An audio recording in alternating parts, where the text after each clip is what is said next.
예, 안녕하세요. 예, 뭐, 며칠 전에 보고 또 보네요. 그죠?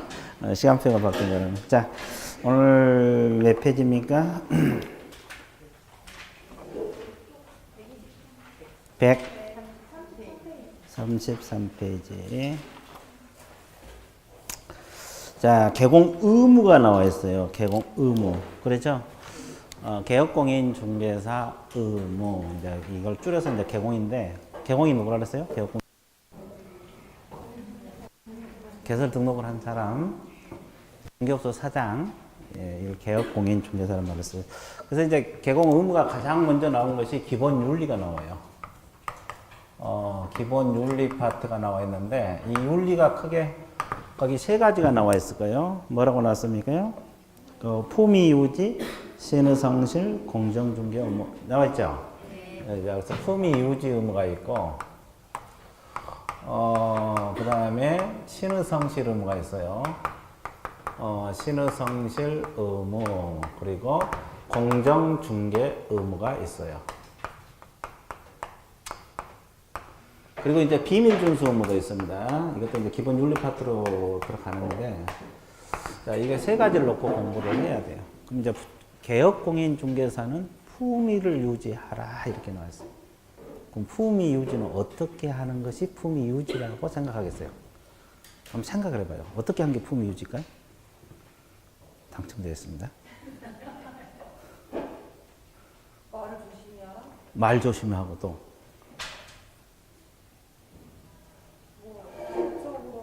어?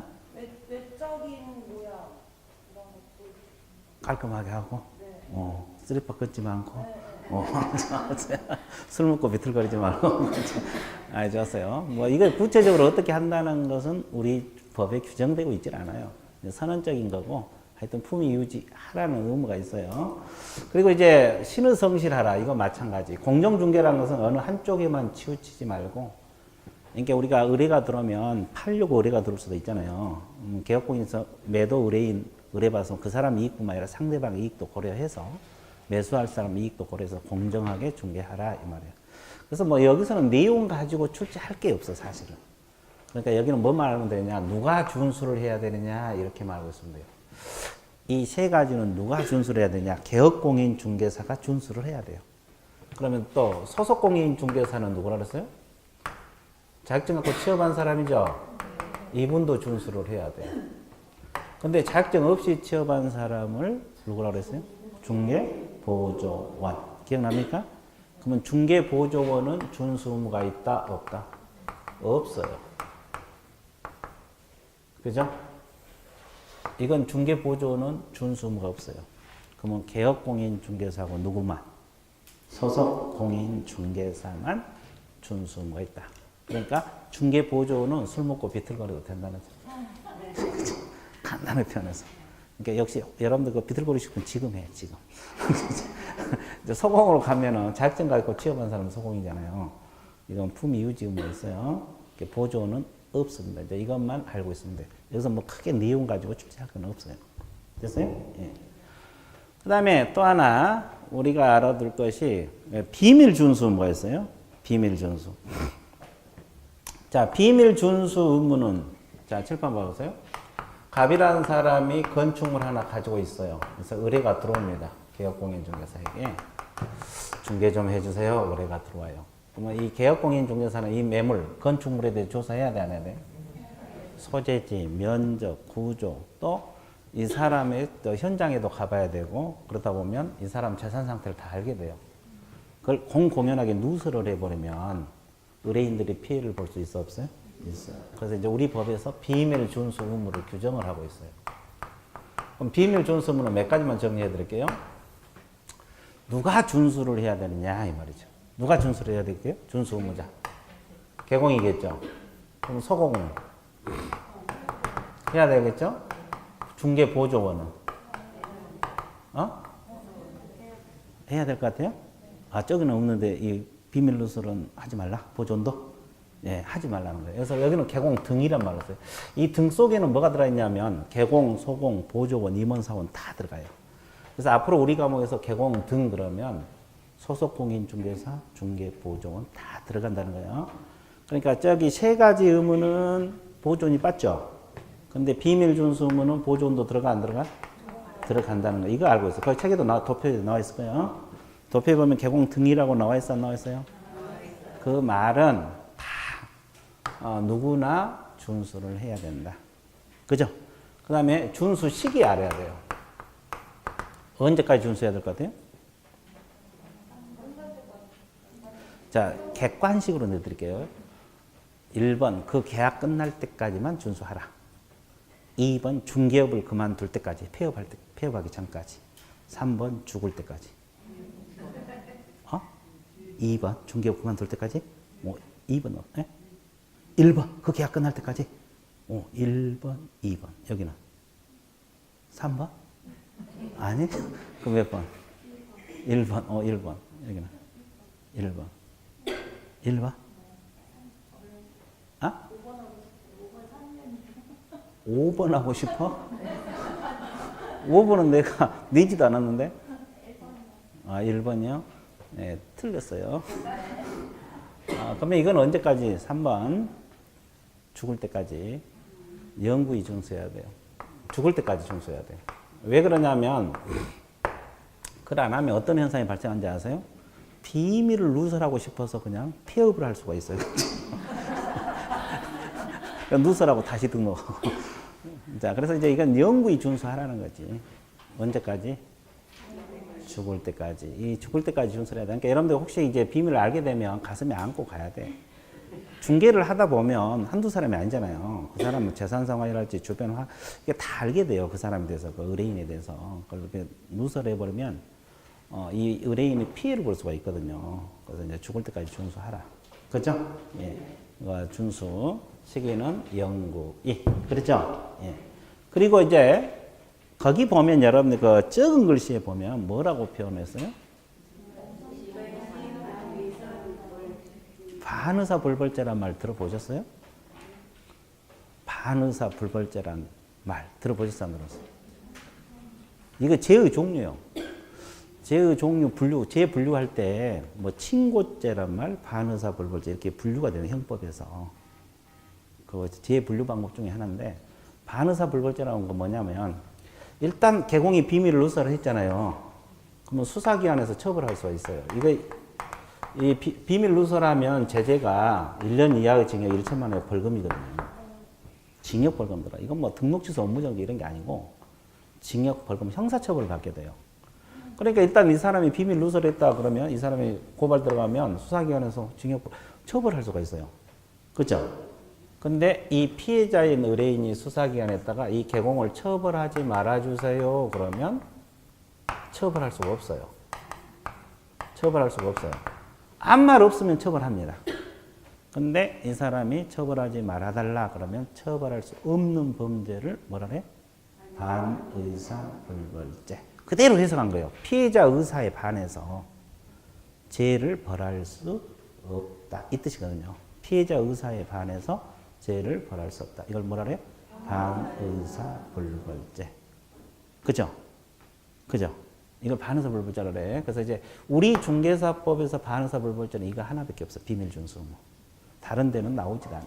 그래서 이제 반의사불벌죄라는 거 알고 있어야 돼. 그래서 이제 이건 반의사불벌죄라는 거. 반의사 뭐다? 불벌죄. 반의사 뭐다?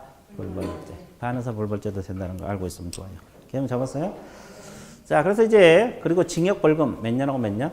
1년하고 1년. 그래서 여러분들 비밀 누설하면 벌칙이 무거워. 징역 벌금 들어가니까. 이거 무거운 형벌이거든요. 그래서 앞으로 비밀을 꼭 지켜주셔야 돼요. 그죠? 예. 그래서 이제 비밀 준수 의무가 있어요. 그래서 반드시 기억을 하셔야 돼요. 그래서 이제 기본 윤리 파트 끝. 별거 없죠? 그죠? 별거 없어. 그래서 끝났어요. 그 다음에 이제 뭘로 들어갔냐? 2번 제목 한번 읽어보세요. 뭐라고 나왔어요? 그렇지. 확인 설명 의무하고 확인 설명서 작성이 나와 있어요.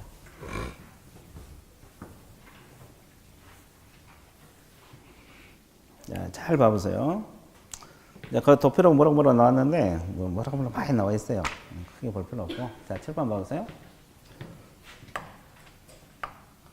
여기서 이제 확인 설명 의무도 있고 확인 설명서 작성 의무도 있어요. 확인 설명 의무 설명할게요. 여러분들 가볍게 봐주시면 돼요. 자, 갑이라는 사람이 이게 뭐라 그랬습니까? 건축물. 그죠? 갑 소유 건축물. 이게 뭐예요? 의가 뭐예요? 의뢰인, 의뢰인. 팔아달라고 의뢰한 사람. 의뢰인. 그러면 A가 누구라 그랬어요? 개업 공인 중개사. 중개업소 사장. 개업 공인 중개사. 그러면 이 팔아달라고 의뢰가 들어오죠? 그럼 둘 간에 맺는 계약을 이 앞뒤에 배웠죠. 무슨 계약? 중개계약. 아주 좋았어요. 바로 나오네. 중개계약이라고 말을 썼어요. 무슨 계약? 중개계약. 그럼 이제 중개해달라 그러면 알았다. 계약 성립하죠? 그러면 이 사람은 중개하려면 이 건축물 매물을 조사해야 돼, 안 해야 돼? 해야 돼. 뭘 조사해야 되겠어, 상식적으로? 외우려고 하지 말고 생각을 해봐.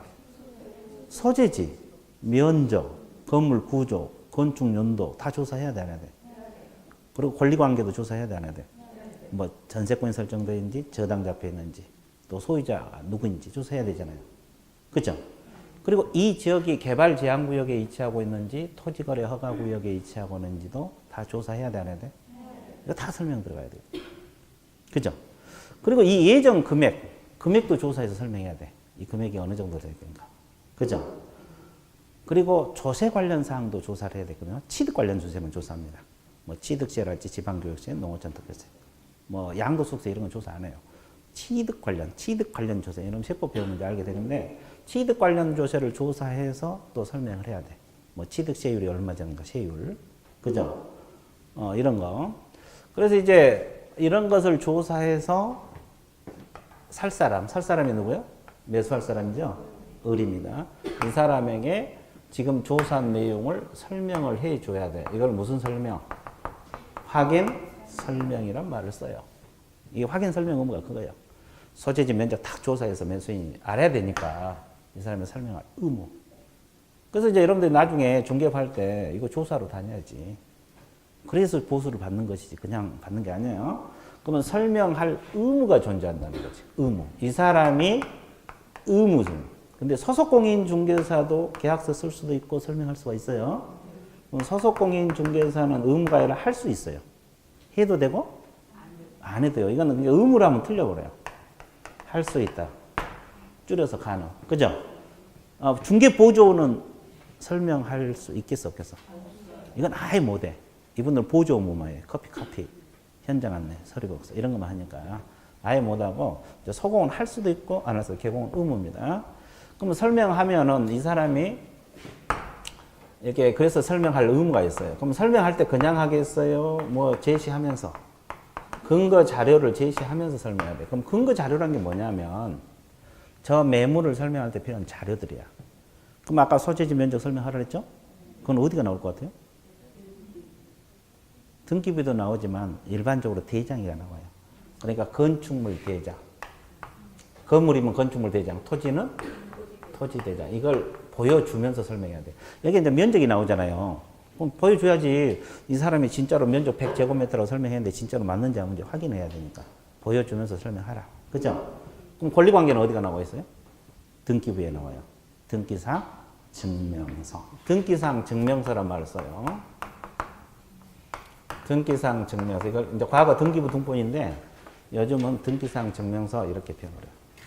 자, 이거 그러면 이제 저당 잡혀 있는지 이런 게 다 나오잖아요. 이걸 보여주면서 설명하라. 그러면 아까 우리가 내가 뭐라 그랬죠? 저게 개발 제한 구역에 위치하고 있는지 토지거래 허가 구역에 위치하고 있는지 조사해서 설명하라 그랬죠. 이건 어디가 나오고 있어요? 토지 이용 계획 확인서라고 있어요. 토지 이용 계획 확인서. 이것에 그 내용들이 나와요. 그러면 이걸 보여주면서 설명해요. 그 외에도 뭐 경계 같은 경우는 지적도면에 나와요. 이것이 근거 자료가 돼. 이걸 보여주면서 성실 정확하게 설명하라는 거예요. 그러면 설명은 누구에게 하겠어요? 취득의뢰인. 통틀어서 취득의뢰인을 그래. 매매 같으면 매수인이 되고 임대차 같으면 임차인이 되겠죠. 이걸 통틀어서 앞으로 이제 취득의뢰인이라는 말을 쓸 거예요. 법에서 그렇게 표현을 해요. 법에서 취득의뢰인 통틀어서. 그러니까 이건 매수인이 될 수도 있고 임차인이 될 수도 있다는 거. 개념 잡았어요? 예. 치드 그레인. 무슨 의뢰인?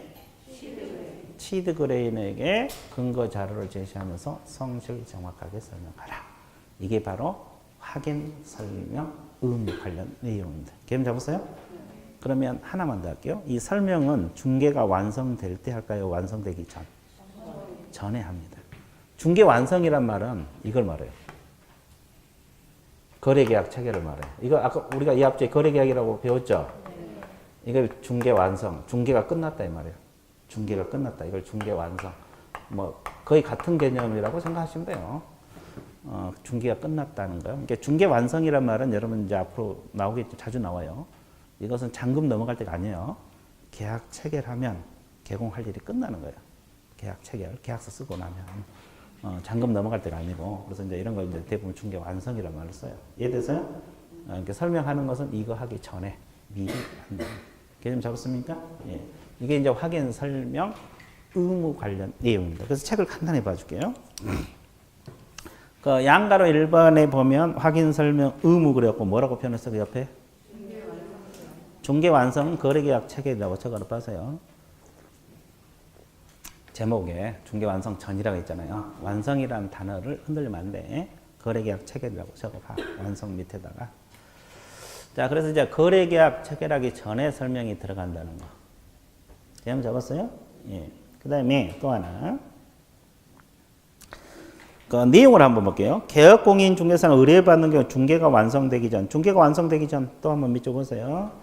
법령이 정한 바의 사항을 확인하여 이를 취득하고자 하는 의뢰인이 있습니까?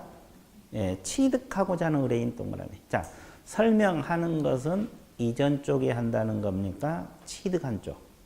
취득한 쪽. 쌍방 그럼 틀려버려요. 취득 의뢰인입니다. 설명하고 토지대장, 부동산 종합증명서, 등기상 증명서, 근거자료를 제시한다. 나와 있죠? 그것이 이제 근거자료 예를 들어 놓은 거예요. 뭐 토지대장이랄지 종합증명서 다 근거자료 드립니다. 개념 잡았어요? 예. 자, 이런 거 제시하면서 설명하라. 이렇게 나와 있어요. 그리고 이제 그 도표에서 오른쪽에 설명 사항들이 있어요, 없어요? 있죠. 간단히 봐드릴게요. 그 기본적 사항. 이 기본적 사항이라는 용어가 뭐냐면 뭐 소재지랄지 면적이랄지 이런 걸 말해요. 구조. 이런 것을 기본적 사항이라는 말을 써요. 앞으로 기본적 사항이라는 단어가 자주 나올 거예요. 소재지, 면적, 구조, 토지 같으면 지목 이런 걸 통틀어서 말합니다. 그래서 그걸 알고 있으면 돼요. 권리관계 설명해야 되고, 예정 금액, 아까 예정 금액 설명하라 그랬죠? 그리고 보수 실비 금액하고 산출 내역 설명해야 돼요. 이제 보수가 어느 정도 될 것이고 실비가 어느 정도 나올 것인가, 어떻게 산출해서 그렇게 나올 것인가 설명해야 됩니다. 자, 공법상 거래규제 이용 제한. 공법상 거래규제 가장 대표적인 게 뭐가 있어요? 아까 내가 이야기했죠? 토지거래 허가구역 적으세요. 공법상 거래규제 밑에다가 토지거래 허가구역. 이런 것이 대표적인 거래 규제입니다. 토지거래 허가제, 허가구역. 이게 대표적인 공법상 거래 규제. 그러면 대표적인 이용 제한은 뭐가 있을까? 여러 가지 있겠지만. 그렇지, 그린벨. 아주 좋았어요. 개발 제한 구역이라고 적어. 그린벨. 좋았어요. 똑같은 말이에요. 개발 제한 구역 적으세요? 예. 이제 가장 대표적인 이용 제한이 개발 제한 구역이고, 가장 대표적인 거래 규제가 토지거래 허가구역. 이런 거 설명해야 돼요. 왜냐면 개업공인중개사가 여러분들 뭐 네이버 사이트 들어가더라도 뭐 토지거래 허가구역이라고 찍게 나와요. 이렇게 매물 들어가면 그 지역에 있는 것들은, 그죠? 예. 그런 것을 조사해서 설명하라. 이용 제한 거래 규제. 그 다음에 이제 5, 6, 7, 8, 9 있어요? 예, 수도, 벽면, 일조, 도로 이거 다 조사해야 돼. 설명하고. 그 다음에 10번에 보면 조세인데 무슨 관련 조세라고 했어요? 취득 관련 조세입니다. 그 이전 관련 조세 X라고 적으세요.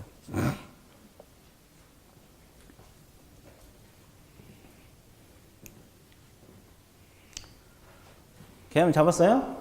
자, 쉬워요? 어려워요? 자, 뭐 할만하죠? 자, 그래서 일단은 거기 취득 관련 조세를 조사하면, 취득 관련 조세만 설명해요. 세율. 종류하고 세율을 설명하게 되어 있어요. 그래서 이제 이걸 설명해야 돼요. 조세도, 그래서 여러분들이, 그래서 세법을 배우는 거예요. 우리 과목이 다 여기서 나와. 그 확인 설명, 거기서 다 우리 과목이 도출이 되는 거예요. 그러죠? 예. 자, 그 정도 알고 있습니다. 확인 설명하면 끝. 자, 그럼 뒷빛 넘어가세요. 아, 좋았어요. 오, 좋아. 피 줘야지. 그렇죠? 자, 확인 설명서 작성으로 들어갑니다. 자, 확인 설명서 작성.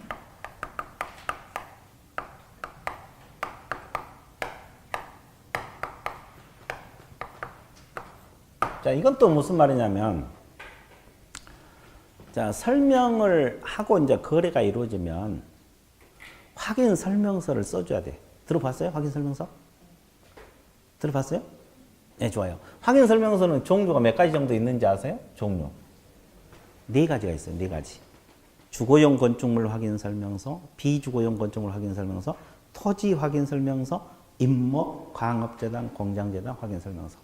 이 서식이 네 가지나 있어요. 그래서 이제 주택 중개하면 주거용 건축물 확인 설명서 쓰는 거고, 상가 건물 중개하면 비주거용 건축물 확인 설명서 쓰는 거고, 토지 중개하면 토지 확인 설명서 쓰는 거고, 임목 중개하면 임목, 광업재단, 예, 공장재단 확인 설명서 쓰는데, 자, 칠판을 봐보세요. 이 확인 설명서는 법정 서식이 있을 것 같아요? 없을까요? 법에 정한 서식이 있습니다. 그래서 법에서 이 서식을 쓰라고 규정이 되어 있어요.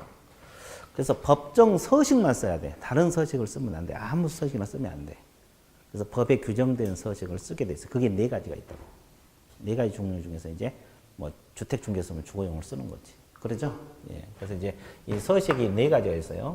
자, 1이 주거용 건축물 확인 설명서 이렇게 나와 있어요. 2가 비주거용 건축물 상가 건물 중개하면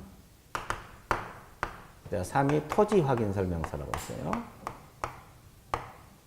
자, 4가 임목, 광업재단, 공장재단 확인 설명서라고 있어요. 자, 그렇게 해서 이제 네 가지 서식인데 주택 중개하면 이걸 쓰는 거고 토지 중개하면 이걸 쓰는 거고. 개념 잡았어요? 그래서 이제 네 가지 서식. 여기서 이제 시험에 자주 나와. 이건 실무에서 배울 건데 이 서식을 다 외워야 돼. 나중에 한 5월 이후에 해도 돼. 이거 서식은 1, 2, 3, 4월까지는 이거 할 시간도 없어. 기본서 나오면 다른 거 할 거 많아서 이건 서서히 또 공부해놓고 서서히 할 거예요. 그래서 이제 이 서식도 나중에는 공부해야 될 겁니다. 그래서 일단 서식이 몇 가지 종류가 있다? 네 가지. 그렇죠? 자, 그거 알고 있어야 되고. 그럼 확인 설명서 작성 의무자는 누굴까? 네, 작성 의무자. 몇 가지만 정리해 드릴게요. 의무자는 설명 의무자처럼 개업공인 중개사가 하는 거고, 줄여서 뭐다?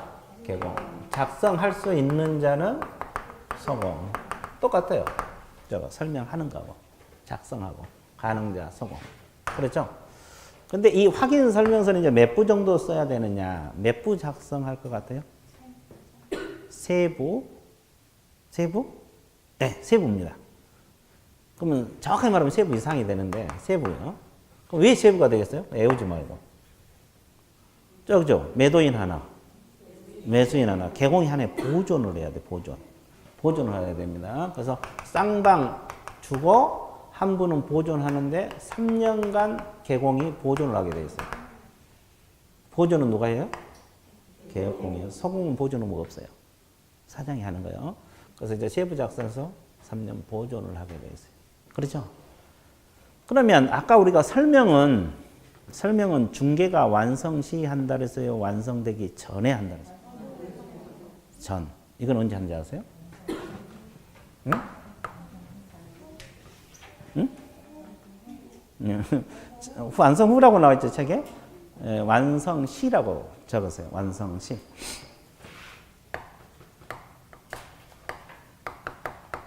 완성 시, 중개가 완성될 때. 그러니까 여러분들 이거 설명은 미리 해야 되잖아요. 근데 설명서는 언제 쓰냐면 설명하고 바로 쓴 게 정상이죠. 근데 바로 안 써.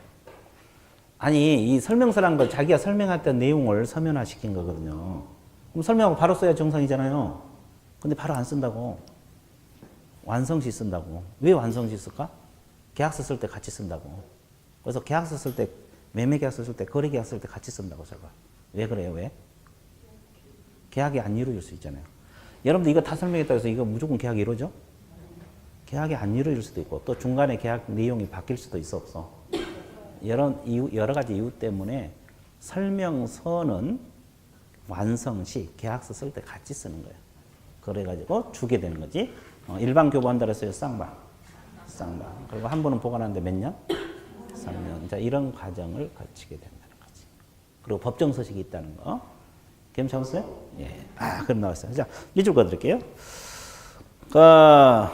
동그라미 1번 보세요. 개공은 중개가 완성되어 거래계약서를 작성한 때, 이때 씁니다. 중개가 완성되어 거래계약서를 작성한 때, 법정 서식 동그라미, 법정 서식 있어요. 확인 설명 작성, 서명 및 날인회에서 3년간 보존한다. 그리고 가로 안에 소공 포함. 이 말이 뭐냐면, 이 서명 날인이 있는데, 이 확인 설명서 서명은, 지금 확인 설명서 하고 있어요. 확인 설명서입니다. 서명 날인할 의무가 있어요. 그러면 이것은 서명 또는 날인이겠어요? 서명 및 날인. 및 날인. 우리 과목은 또는도 있고 및도 있어. 근데 확인 설명서는 밋입니다. 그래서 밋이 중요해요. 밋이란 뜻이 뭐예요?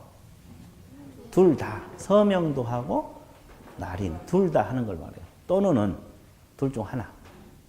그래서 이제 확인 설명서는 서명 및 날인. 서명 및 날인. 서명 및 날인. 개념 잡았어요? 좋아요. 그럼 누가 서명 날인을 해야 돼요? 개업공인 중에서 의무자, 의무. 근데 서공이 같이 일을 할 수도 있잖아요. 그러면 같이 해야 된다, 안 해야 된다?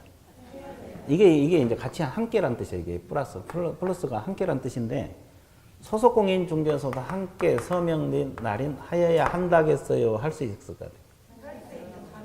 네, 틀려요. 한다요. 안 했으면 이 사람이 안 해도 되는데, 했으면 의무적으로 해야 돼요. 근데 이게 왜 자주 틀린지 아세요? 여기서도 할 수 있다. 저기서도 할 수 있다 배웠잖아요. 그런데 서명 날인은 하여야 한다. 여기서 할 수 있다라면 틀려버려요. 그래서 이제 이것이 지금은 다 알잖아요. 한 달 지나봐. 또 할 수 있다래. 여기서 할 수 있다. 할 수 있다는 배웠으니까. 그죠? 예, 그래서 이제, 동그라미 2번 보면은 개공이 법인은 대표자, 분사람 책임자입니다. 서명 및 날인. 당해 중개는 소공이 있을 때 소공과 함께 서명 및 날인 한다 그랬죠? 그래서 2번에서 핵심은 밋하고 한다가 핵심. 다른 거 볼 필요도 없어요. 밋하고 뭐다? 한다. 이건 할 수 있다가 아니야. 한다 있다가 진하게 동그라미. 어떻게? 진하게. 그리고 이제 3번 종류 나와 있네. 주거용, 비주거용, 토지, 임목, 가운데 네 종이고 국문, 영문 서식으로 되어 있다. 그렇죠. 뭐 외국인들도 볼 수 있기 때문에 영문 서식도 있어요. 근데 그건 뭐 신경 안 써도 되고 하여튼 법정 서식이 있다는 거 이해되셨어요? 그래서 이제 그래서 확인 설명서 작성 의무까지 끝났어 안 끝났어? 끝났어. 그럼 확인 설명이 뭔지 대충 감 잡았죠? 예, 물건 조사에서 설명하는 걸 확인 설명이라네. 되게 쉽죠? 좋아요. 자, 그다음에 3번 제목 읽어보세요. 거래계약서 들어갑니다.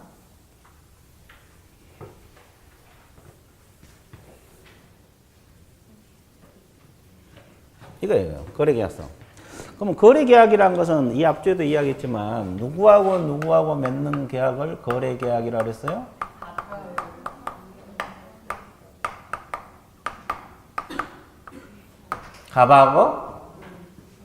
갑하고 이렇게 맺는 걸 무슨 계약? 거래. 그럼 거래계약이라는 뜻이 매매계약도 있을 수도 있고 임대차 계약이 있을 수도 있고 전세권 설정 계약서도 있을 수 있고 저당권 설정 계약도 있어요. 통틀어서 거래계약이라는 말을 써요. 그렇죠? 그러면 전세권 중개할 수 있어 없어? 그래. 전세권 설정 계약서 써주잖아요. 임대차 계약서 써주고 계약공인죠. 매매 계약서 써주고 이걸 거래계약이라는 말을 쓰는데 이거 의무자는 누가 되게요? 개공. 똑같아요. 확인 설명하고. 그럼 소속공인 중개사는 이 거래계약서를 작성하여야 한다, 할 수 있다? 할 수 있다. 가능. 똑같아요. 그럼 잘 봐봐. 일단 칠판 봐봐요. 칠판을 봐봐. 그러면 이 거래 계약서는 법에 정한 서식이 있을 것 같아요? 없을 것 같아요? 있을 것 같아? 없어요. 법정 서식이 없어요. 근데 아까 확인 설명서는 법정 서식이 있었어, 없었어? 있었어요. 이건 법에 정한 서식이 없어요. 그 말은 아무 서식이나 써도 돼요. 그러니까 여러분들 혹시 문방구에 가도 계약서를 팔아. 매매 계약서 이런 거. 그거 사다 써도 되고, 또 공인중개사 협회 들어보셨어요? 네, 협회에서 제공된 서식을 써도 되고, 또 요즘 인터넷 같은데 뭐 서식 판 사이트도 많아요. 그거 사다 써도 돼. 근데 서식이 다 같지 않아요. 다 틀려. 그 매매계약서 서식이 다 틀리다고. 내용도 틀리고. 그러니까 아무 서식이나 써도 돼요. 심지어 여러분들 그 노트에다가 그냥 일일이 작성해도 돼요. 그게 가장 힘들지만. 그렇죠? 일일이 작성해야 돼요. 법정 서식이 없어요. 그러니까 아무 서식이나 써도 되는 거예요. 그러니까 아무 서식, 아까 그런데 확인 설명서는 법정 서식 안 쓰면 어떻게 해요? 제재를 받아요. 근데 이것은 그런 게 없어요. 아무 서식이나 써도 돼. 대신 이렇게 하다 보면 혼란스럽겠죠? A라는 사람은 문방구에 나온 서식, B라는 사람은 협회 제공 서식, 다른 사람은 사이트 서식. 그럼 혼란스럽죠? 그러니까 국토교통부 장관이 표준 서식, 이 법정 서식을 정해서 그 사용을 권장할 수가 있어요. 야, 국토교통부 장관이 협회에 나온 서식 쓰자. 우리가 통일되게. 권장. 그럼 권장할 수 있으니까 개공이 말 안 들어도 된다는 거지. 제재가 없어요. 이건 권장사항이에요.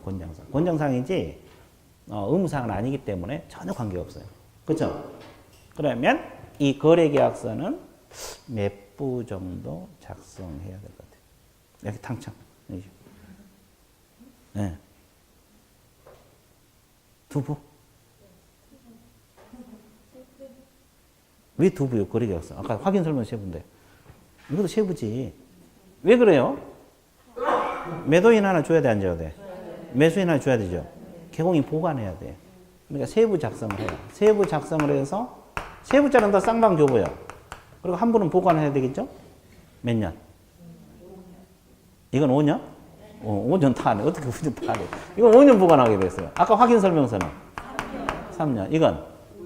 5년 보관해요. 5년. 이건 5년 보관하게 됐어요. 그래서 이제 뭐 그 이유는 뭐 법에서 그렇게 하라는 거 그런 거 방법이 없어요. 그죠? 그러면 하나 더 정리해 볼게요.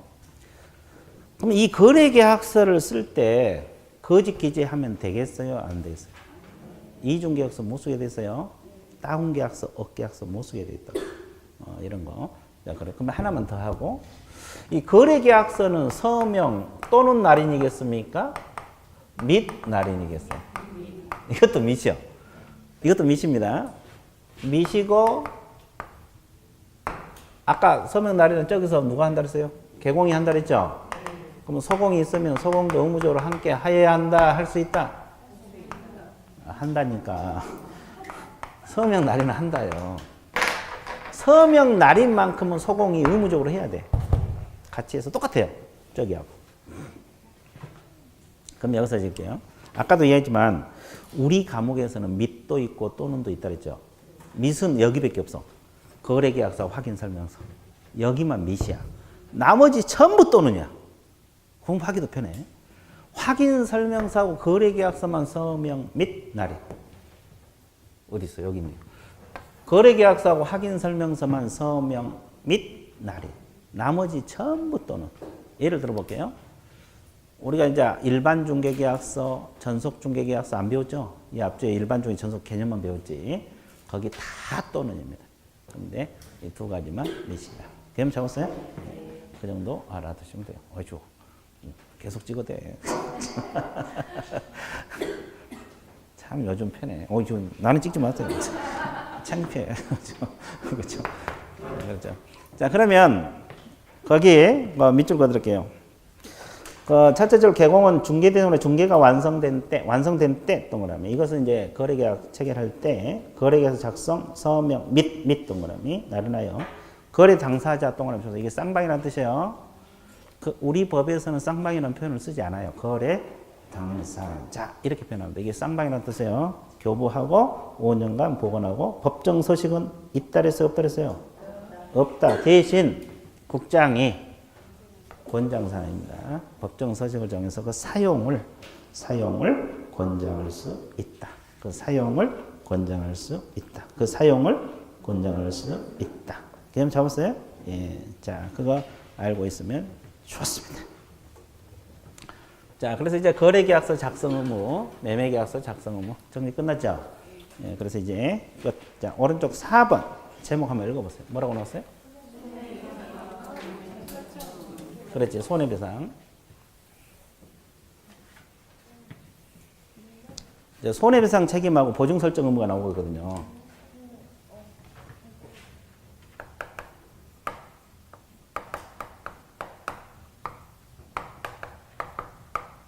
이 두 가지가 이 파트, 이 두 가지입니다. 그럼 이제 가장 먼저 공부할 것이 손해배상 책임 성립 요건이 나와 있어요. 여러분 교재는 성립 요건 나왔나? 자, 성립 요건이 나와 있네. 자, 성립 요건이 크게 압축을 해서 세 가지입니다. 자, 그냥 들어보세요. 자, 칠판을 봐봐요. 그러면 여러분들 이거 중개하다가 보면 이 확인 설명 잘못해갖고 이 사람이 물건 샀는데 하자 때문에 손해가 발생할 수도 있어 없어? 그럼 손해배상 책임을 져줘야 되거든요. 이 파트가 이거거든요. 그럼 잘 보세요. 이 확인 설명을 잘못해가지고 이 사람이 하자 때문에 손해가 발생을 합니다. 이 건물을 샀는데. 그러면 손해가 얼마 정도 발생을 했을 것 같아요. 한번 찍어보세요. 얼마? 개공 잘못해서 손해가 발생했다는 얘기 건물을 샀는데 손해 얼마 발생했을 것 같아요?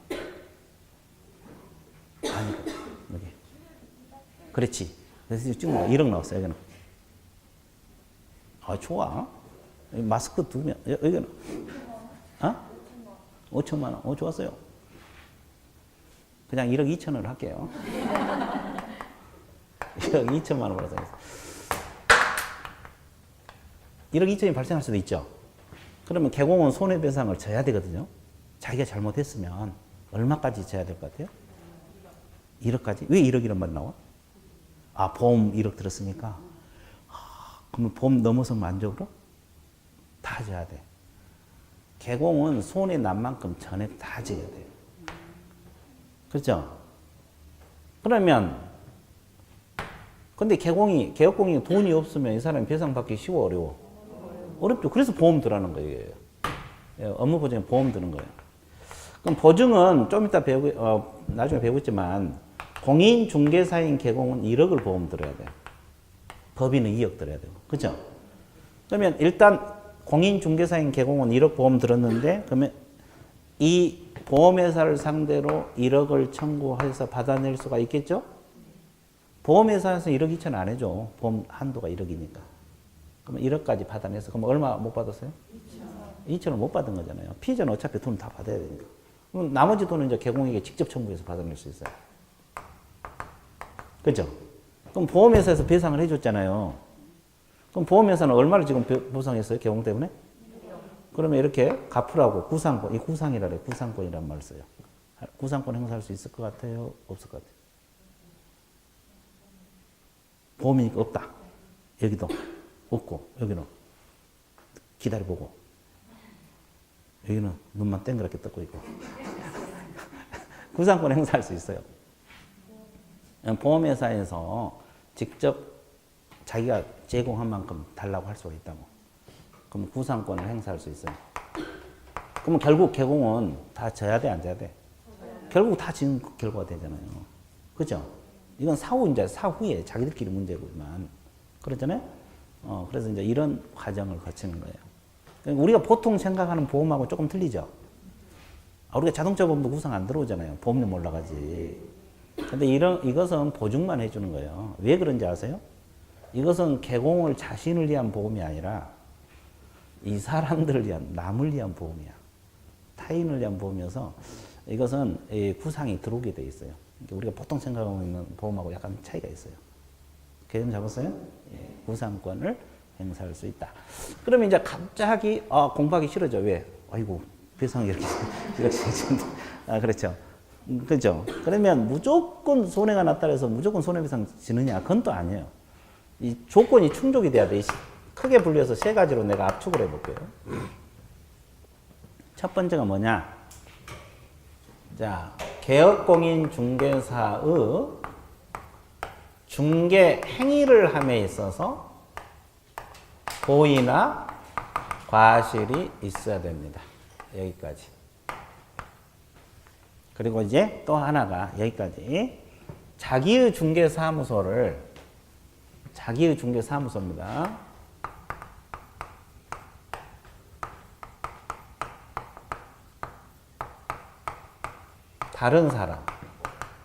다른 사람의 중개행위 장소로 제공을 했다. 여기까지가 1번으로 놓을게요. 그러면 개공이 고의가 됐건 과실이 됐건, 고의가 뭐요? 일부러 하자를 알고 있으면서, 그러니까 하자 알고 있으면서 중개했다는 건 저 사람이 손해 날 것을 알고 있는 상태를 말해요. 하자 있는 물건 중개했으면 당연히 손해 날 거 알고 있는 상태죠. 고의란 것은 부주의 때문에, 몰라서. 그러니까 하자가 몰라서 못 가르쳐줘서 이게 부주의야. 알고 안 가르쳐준 게 고의. 하자를 몰라서 못 가르쳐주죠. 그죠? 왜 못 가르쳐줘요? 물건 조사를 제대로 했다 못했다. 거기 과실이 있는 거지. 이것도 손해배상 져야 돼. 이거 고의든 과실이 있어야 돼. 근데 여기서 또 중요한 것은 뭐과 관련된 고의 과실? 중개행위가 뭐예요? 물건 알선해 준 거. 중개행위와 관계없이 사고가 터졌다. 이건 민법이나 다른 법상 문제지. 우리 중개사법상 손해배상은 뭐과 관련된 고의과실?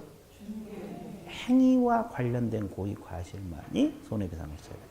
근데 이제 중개행위냐 아니냐 애매모호한 것들이 있을 수 있어. 이것은 나중에 또 판례를 공부해야 돼. 지금 단계는 아니고 나중에는 또 판례를 공부해야 돼. 그렇죠? 그리고 이제 이건 뭘겠어요? 자기의 중개사무소를 다른 사람의 중개행위 장소로 제공했다. 자기의 중개사무소를 다른 사람의 중개행위 장소로 제공했다. 이건 어땠던 거예요? 이게 뭘 말하겠어요? 예? 이게 뭘 말하겠어요? 사무소를 빌려줬다는 거죠. 근데 실질적으로 여러분들 중개업을 하다 보면 아는 사람 사무소를 빌려 쓰고 싶을 때가 있어요. 왜냐면 지금 천안에서 영업을 하고 있는데 갑자기 서울 원룸이 통째로 나왔다. 거기서 이제 중개할 수 있잖아요. 사무소가 거기 있으니까 천안에 일일이 와서 중개하기 어렵잖아요. 서울에 있는 친구 사무소 빌려 쓰면 좋겠죠. 그런 문제가 발생할 수 있어요. 그래서 이제 이런 경우 대비해서 사무소를 빌려줘가지고 사고 터지면 또 손해배상 책임이 있어. 예를 한번 들어볼게요. A 개공이 사무소를 가지고 있어요. 그죠? 근데 이 사람이 3개월 휴업을 한다 가정해 볼게요. 3월 초과. 초과해야지만이 휴업을 신고를 하니까. 초과하면 휴업을 신고를 하고 2개월 휴업한다 가정을 해볼게요. 2개월 휴업하면은 휴업 신고 안 해도 되거든요. 그렇죠? 그러니까 이제 친구 B가 이 B가 누구냐? 여기서 말하는 다른 사람. 친구가 사무소 닫지 말고 이제 2개월 휴업하니까 휴업 신고 안 해도 되잖아요. 이게 문 닫고 여행 가려는데 닫지 말고 내가 이 사무소에서 영업 좀 해자. 빌려달라. 빌려달라고 할 수 있죠. 그러니까 친구가 빌려달라니까 A가 빌려줬어. 근데 B가 A 사무실에서 영업하다가 의뢰인에게 손해를 끼쳐버린 거예요. 의뢰인에게 이제 잘못되고 손해가 났어요. 이 사무실에서 중개하다가. 그럴 수도 있죠. 그러면 이 피해자는 손해 얼마 정도 발생했을 것 같아요? 1억 2천? 여기는 1억이에요, 1억. 여기는 1억 발생했어요. 그러면 직접 B에게 1억 배상 청구할 수 있겠어, 없겠어? 있어요. 이 손해배상 청구해요. 손해 끼친 사람한테 당연히 청구하는 거예요. 근데 이 사람이 돈이 없으면 배상받기 쉬워져, 어려워져? 어렵죠. 그러니까 사무소 주인이 책임을 지라는 거예요. 이 조문이 그거예요. 이게 이 법 조문이거든요. 이것이 사무소 주인도 배상을 책임져라. 그러니까 이 결국은 뭐냐면 이 사람은 동시에 청구할 수 있어요. 동시에 청구할 때는 각각 1억씩 또 선택적으로도 청구할 수 있어요. 선택해서. 그죠? 그러면 이 사람은 그렇다고 2억 받는 게 아니라 누구 쪽에든 1억을 받으면 끝나는 거야. 그럼 일반적으로 누구에게 배상받기 쉬워요? 네? 개공이지, 개공. 이 사람은 보험도 들어있고. 그죠? 그러니까 하여튼 여기도 받아낼 수 있으면 받아내면 되는데 이 사람이 자력이 없다. 배상해 줄 돈이 없다 그러면 골치 아프잖아요. 그러니까 사무소 주인이 책임지라는 거예요. 그러니까 사무소를 빌려주면 돼, 안 돼? 사무소 빌려잡고 사고 터지면 이건 빠져나갈 길이 없어. 이건 무과실 책임이야. 여기는 고의나 과실이 있어야 되는 과실 책임인데 사무소 빌려잡고 개공이 지는 것은 이건 무과실 책임이에요. 그러니까 사무소 빌려줘갖고 하여튼 사고 터져버리면 이 사무소 주인은 빠져나갈 길이 없다는 거지. 무조건 책임져야 돼, 안 져야 돼? 져야 돼. 그 말이에요. 이게 이 주항을 두는 거예요. 그러면 나중에 이제 친구가 사무소 빌려달라는데 안 빌려줄 수도 없잖아요. 그죠? 그럼 어떻게 해야 돼? 친구가 사무소 빌려달라. 친구 안 빌리면 안 한다는 거. 그럼 어떻게 할까요? 카페로 데려가. 여기는. 빌려줘? 아, 좋았어요. 그건 나중에 생각해봐. 하여튼, 사무소 주인도 책임을 진다는 거예요. 그러니까 절대 사무소 빌려주면 안 된다, 이 말이에요. 개념 잡았어요? 이제 이것이 첫 번째 요건을 잡고, 그럼 두 번째 요건이 뭐냐면, 거래 당사자의 재산상 손해가 발생을 해야 돼요. 무슨 손해가 발생해야 돼요? 여기 이렇게 못을 박았어요. 그럼 여러분들 생각해봐. 여기에 예를 들게요. 이 사람이 물건 샀는데 1억 2천이 발생했다. 물건 샀는데. 그럼 여러분이 의리라고 가정했을 때 잠이 오겠어, 안 오겠어? 한 달간 잠을 못 잤어. 1억 2천 손해가 나서. 너무. 그러면 정신적 손해도 있잖아요. 1억 2천에다가 정신적 손해 3천 해가지고 위자료 3천 해갖고 1억 5천 달라. 이렇게 할 수도 있잖아요. 근데 우리 중개사법에서는 정신적 손해를 인정을 안 해줘. 그러니까 오로지 무슨 손해? 그러니까 보험회사에서도 뭔만. 물론 정신적 손해 받아낼 수는 있어. 이건 따로 민법상 따로 소송 걸어야 돼. 그죠? 그러니까 이것은 재산상 손해만 청구할 수 있다는 거. 그리고 세 번째 요건이 1번하고 2번 사이에 인과관계가 있어야 돼. 인과관계 뭐요? 이것 때문에 손해가 발생하든 사무소 빌려준 것 때문에 손해 발생하라. 다른 원인 때문에 손해 발생하면 인과관계가 없죠.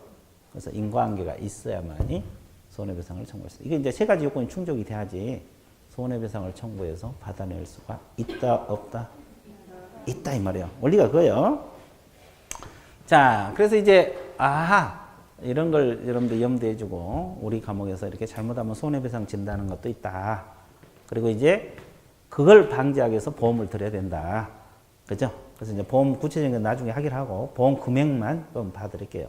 거기 오른쪽 도표에 나와 있어요. 도표 오른쪽 보증 설정이 있어요? 네. 그 개인이라고 나와 있는데, 개인은 누구를 말하겠어요? 공인중개사인, 개업공인중개사하고 중개인. 아예 부칙 6조 2항에 규정된 개업공인중개사 중개인 있잖아요.